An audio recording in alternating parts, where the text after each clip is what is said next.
செங்கல்பட்டு மாவட்டம் மதுராந்தகம் அருகே காய்ச்சலுக்கு தனியார் கிளினிக்கு சென்று 1.5 வயது குழந்தை உயிரிழந்த சம்பவம் பெரும் சோகத்தை ஏற்படுத்தியுள்ளது. இது குறித்தான கூடுதல் விவரங்களோடு இணைக்கிறார் நமது செய்தியாளர் அருண்குமார்.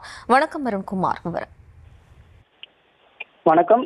செங்கல்பட்டு மாவட்டம் மதுராந்தகம் அருகே உள்ள புழுதிவாக்கம் கிராமத்தை சேர்ந்தவர் பிரகாஷ் ஜோதி தம்பதியினருக்கு இவர்களுக்கு 1.5 வயதில் தர்ஷன் என்கின்ற ஆண் குழந்தை இருந்துள்ளது. இந்த நிலையில் நேற்று முன்தினம் குழந்தைக்கு காய்ச்சல் ஏற்பட்ட நிலையில் செங்கல்பட்டில் உள்ள தனியார் கிளினிக்கு சிகிச்சைக்கு அழைத்து சென்றுள்ளனர்.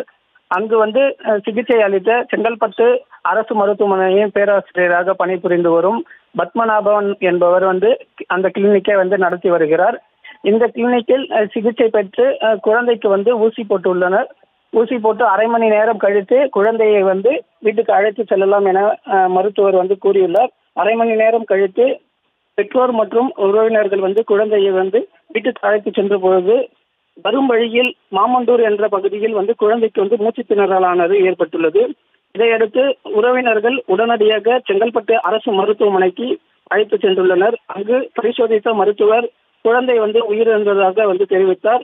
இச்சம்பவம் குறித்து பெற்றோர்கள் படாலம் காவல் நிலையத்தில் புகார் அளித்தனர். இந்த புகாரின் அடிப்படையில் படாலம் போலீசார் வழக்கு பதிவு செய்து விசாரணையானது மேற்கொண்டு வருகின்றனர். மதுரை தனியார் கிளினிக்கில் சிகிச்சைக்காக சென்ற குழந்தை உயிரிழந்த சம்பவம் அப்பகுதியில் பெரும் சோகத்தை ஏற்படுத்தியுள்ளது.